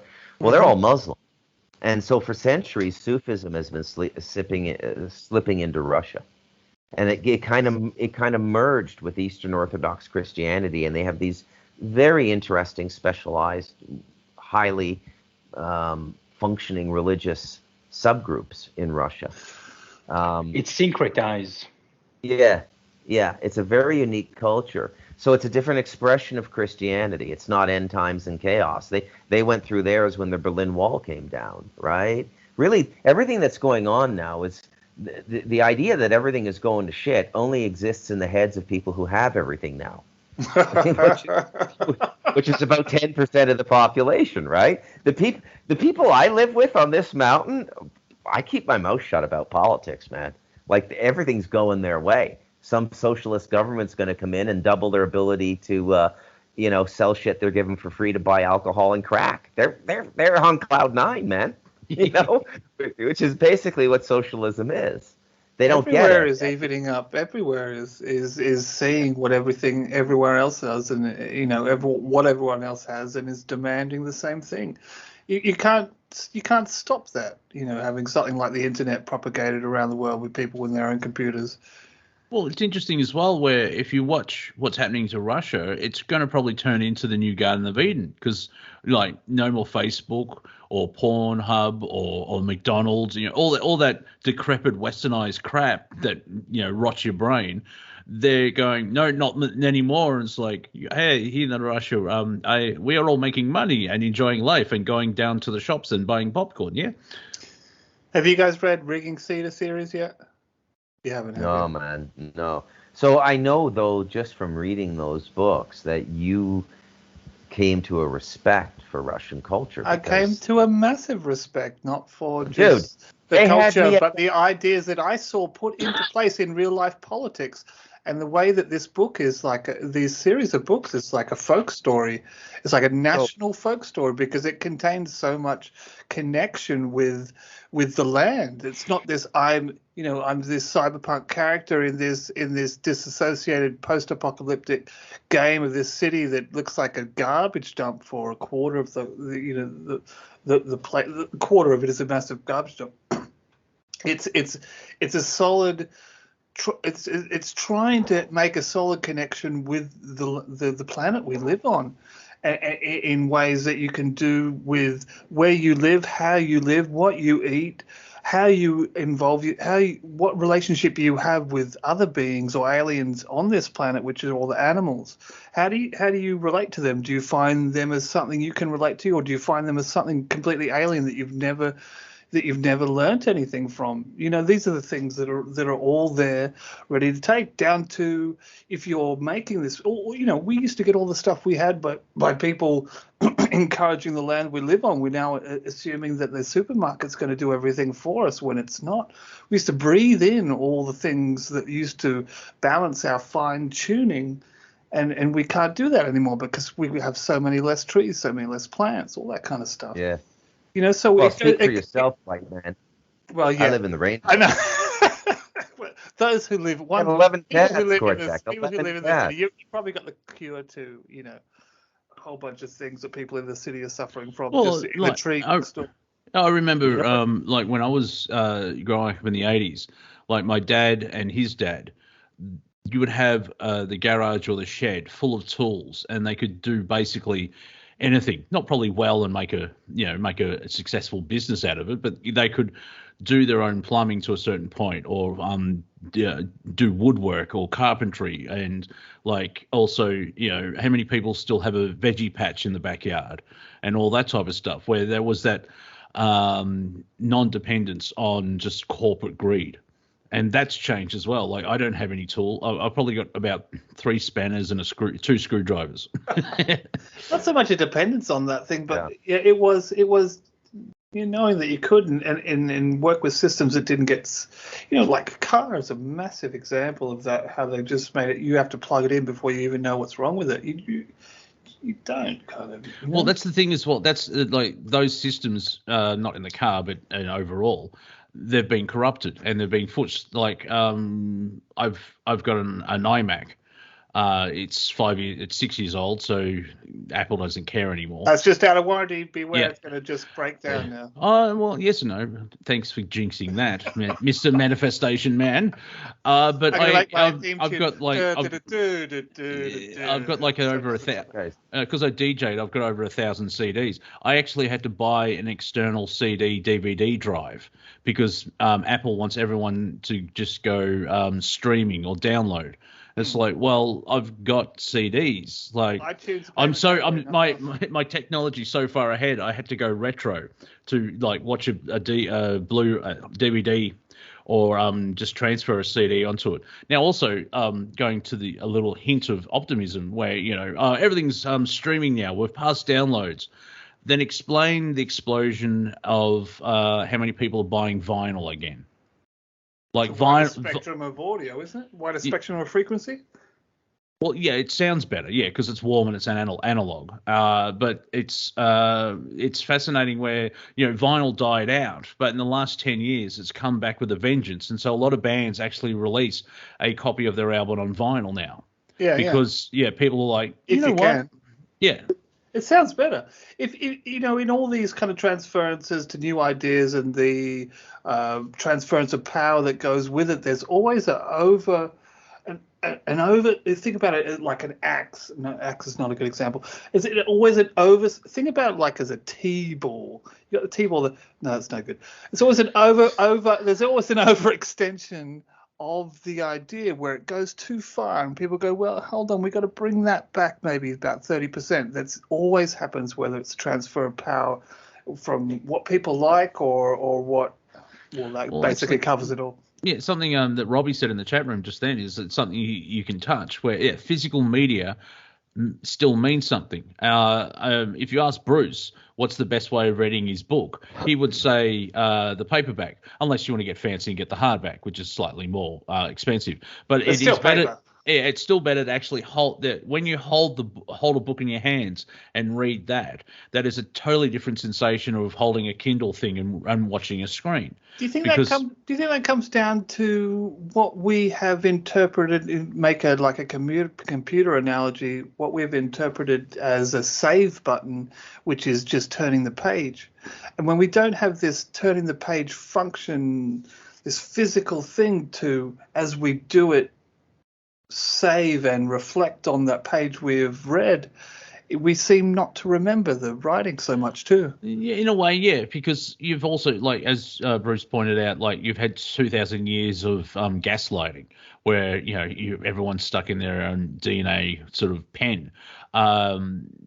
There's been the written word has been around for thousands of years, be it on tablets or scrolls. And then when did books start turning up? When was the first book? Do we lose some of the magic by having it digital and not printed? Do we lose because there's magic in the spelling? Yeah. There's magic in the way things are put forward. Do we lose anything by having it digital? Oh yeah, yeah. Yeah. What's your take on this, Bruce? Well, it's an excellent question. I don't mind reading informational texts digitally. I cannot read creative text digitally. If I'm going to read poetry, I need to hold the book in my hand. And I do. I read a lot of poetry. I don't say that often because people think you're queer or something. But I thought I'd get a laugh from the Australians. No. I giggled. It's like showing your own. I wasn't sure how big of an issue it was. I didn't want to rub it in. Wow. So, anyways, yeah. Bruce, I feel some of the most core magic rhymes, some of the most core beliefs and simplified attitudes end up rhyming in the most magical ways. So I don't think there's anything wrong with reading or doing poetry. Just saying. Okay, beautiful. Yeah. Okay, so poetry is a magical. It used to be until we lost it about 100 years ago. There might be one or two that survived into the 60s or 70s. Yeah, but they're a dead species, like prophets. Well, yeah. I mean, you can actually say that hip hop is modern day poetry, in function. In form. Not function, because you don't have the same emotional attachment to hearing a African American talk about how big their house is and how many cars they have. But I mean, it's the rhymes and stuff like that. They lose the N-word. I can show you Public Enemy songs. I don't have to show you let you hear the song. I can let you read the lyrics. And it's like, this chap's got some good ideas. Go ahead. I love Public Enemy. Early Public Enemy is great. Oh Jesus, we're back. Sorry, on Bruce. public. No, we're off it. We're back to you. You're unbelievably close to the truth there, Monty. In fact, this was actually there was a French poet named Baudelaire, and he was prodigious. Wrote his poetry very young, at like 19, and described poets as white, the N-word, and he was like a white French. Yeah, and the vulgarity of his poetry, and it's hard to describe unless you've read it, and it's always in translation too. But it really is the first form of rap. It really is. But I mean, in terms of like the psychic energy coming into the world as an artistic manifestation. I don't mean that black people in the United States actually read Baudelaire and said, "Hey man, I think I can do something with this," and grabbed 2 trash can lids and started. Charles Baudelaire and Duchamp shared similar views on what was happening. What was happening to them was we were leaving this 1700, 1800 into the core metallic, concrete, real, sweaty, bloody, even shitty sort of metallic life. And they felt like the 1700, 1800 romanticism wasn't exactly seeping through. Duchamp thought art was too much about optics, so he started ridiculing art and then posting things like a urinal and a can full of feces. Charles Baudelaire wanted to sort of, how can I put this, depict the mundane and harsh reality, the metallic nature of the industrial world in his lyrics. And that's when it comes off as being rough, harsh, rap-like, because he was the guy who invented the modern poem, modern limerick. I don't want to say invented, but let's just say coined the whole thing. Say it, that's great.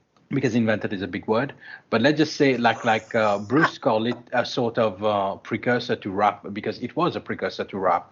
It was more down to earth. He didn't want it all flowery, purple prose. He wanted it harsh to depict the reality around him. Yeah, raw. Nice. There you go. Anyways, how about that Lavrov? How about that guy? What's he thinking? Well, what's all that about? Yeah, I'm thinking of getting some of my money laundered into Ukraine too. I thought you were going to say a tattoo.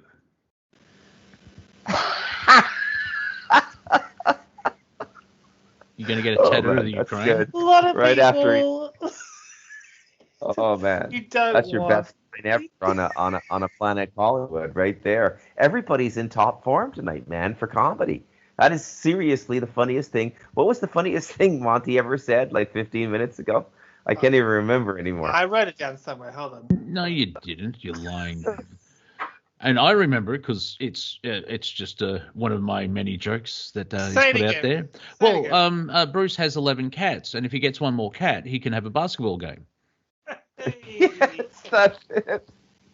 Yeah, Although then absolutely. do you have Well, like actually, enough no. players Well, for both teams, or is it just one no. team? Actually, well, if you think about it, I think you only need 5 players on the court, so you can actually have a basketball game and a referee. At the time, I was completely impressed that you knew how many people it took to have a basketball game. It's not that hard. like, you just count the players. There's 5. It's not like an AFL team where there's 18 people on the friggin' field. 5-a-side. Yeah. I could have said netball, but I wasn't sure that globally that joke would work. It wasn't Marco Polo material, but basketball that is known more than netball. I think good decision. No one plays netball. We covered a lot of good ground tonight. Yeah. Fear God. Yeah.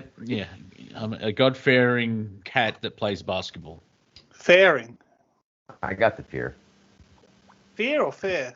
Because it sounds like one is kind of one behind you, and the other one is just on the front of your bike. There, something. Yeah. No? Maybe not. Yeah. Cortek, you're just wandering off by your own there. Fairing. It's a bike fairing. Do you know what Lavrov said after his comments? What was it? Now try the veal. I'll be here. I'm here all week. Yeah. Jinx. Actually, these Russian politicians, it must have been something quite normal for them. Imagine being in their position and dealing with the BS that is the United States for the last 10 years. It must have been something. Well, yeah. The latest one that I know of is the U.S. ambassador to the UN actually blamed the problems in Yemen on Russia invading a month earlier. A blue check mark posted and believed in the ghost of Kiev. A blue check mark. It's just what's going on. You know how that finally 2 months later the BBC came out and said that was a fake. Only took them 2 months. We knew about it 3 days after. It's like, there goes Kiev. It's like, that's video footage from this video game. Yeah, from Armour. When comes the responsibility time where you get the sack when you did something wrong? Where if you're PM and you back this stuff that you is can't totally do that wrong anymore. that you're going to advance, that you're going to advance. It's not about the money. It's about the message. When do we get the rope out? When do we get the rope out? Well, I mean, look at Daniel Andrews in Victoria. He's been called a sexist because he treats women like crap. There's like 3 or 4 scandals about corruption. I don't care about his private life. I'm not talking. You're interrupting again, and it breaks the flow. Sorry, flow on. Here we go. Well, I'm going to provide some seaside noises so your flow's better. No, Homer, no. Ooh, no, Homer, stop that. Slow in the driveway, Cortek. Only 5 kilometers per hour. You don't want to hit the cat. Yeah. Mind you, random Homer quote that I thought of today is like, no one snuggles with max power. You strap yourself in and feel the G's. That's always been my favorite pseudonym. Max power? Yeah. All right. It's hilarious. Yeah, okay, well. Far out. Is it not hilarious? If it's not, I will stop doing it. No, see, now you're asking people for opinions. Like, be you. Find your true self. Remember who you are. If you find that hilarious, let it be hilarious. It's You're hilarious. wrong. No. That's just a lovely joke. Yeah, go ahead, Bruce. Mm-hmm. Cortek, when's the last time you spoke with a female? A what? Well, it had to a be woman. Some time ago. Adult female. It's regularly. You game? It's regularly. Do you game? Yeah. Do you game? Is your monitor curved? One of them is. Trying to get a Cortek profile in my head here. I realized I really don't know you. Is that a euphemism? Is your monitor curved? It's a tech reason. No, literally, it's a gaming thing. Yeah, I'm thinking of getting a curved monitor. It's cool. It's much better. But then recently I just tried plugging your TV in as a monitor, and you get like about a quarter of a second latency for it. But you're really kind of in there. It takes up all your peripheral, and it's kind of first world nauseating. problems. First world problems. It's nauseating. So I got an absolute workhorse of a work computer. Okay, I bought a used Lenovo over here, i7, 16 gigabyte of RAM. Can't really game on it because this is the first time in my life I realized how serious a graphics card is. You can't game without. Yeah, you can't game without a good graphics. I actually worked a 6-month contract at AMD. Didn't occur to me then how important a graphics card was. Well, that's AMD for you. You want to stick to Intel, really. I mean, AMD is like a competition that really doesn't come up to scratch and doesn't have everything tested. You know, it will claim, we're as good as Intel, but really, at the end of the day, you want to get in there. Well, we got to wind it down here. Well, as I've said before, and I'll say it again, I don't play video games. I live in one. And unfortunately, I can't collect coins, which is very annoying. And I don't know if I can respawn because apparently you lose all your cheat codes and memories. So I don't really want to respawn at the moment. So yeah, we'll get to that. We're coming to the end of Planet Collingwood for another week. It's the first week of May. Technically, it's May 4th, where a corporation at May the 4th, but with you, it's Star Wars. It's like, well, Star Wars Day is May 25th. That's when the movie came out. Do not fall for the corporatism. Yeah, you piss that up against the wall with the recasting of Kylo Ren. Mind you, on the flip side, tomorrow is May the 6th. So, yeah. Just there you go. Hi-yo. Oh yeah. So as we're coming to the end of the closing overs of Planet Collingwood, final thoughts. We've got a minute to make them short. Cortek. The direct use of force is such a poor solution to any problem. It's generally employed only by small children and large nations.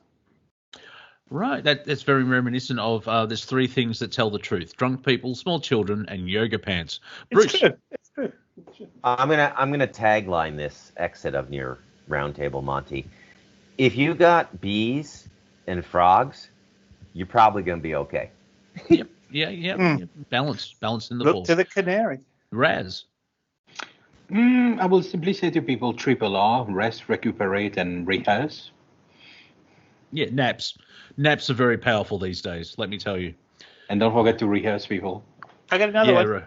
Always record, and always rehearse. You have been listening to Planet Collingwood. We shall return in 6 days and 22 hours. This is Revolution Radio Studio A. I will be producing Strange Universe tomorrow at 1 a.m. Eastern Standard Time. If you want to not listen to me because Sean's got guests. However, we'll be back in next week. I love you from afar, and we'll keep it that way. Say goodnight, everybody. Uh-huh.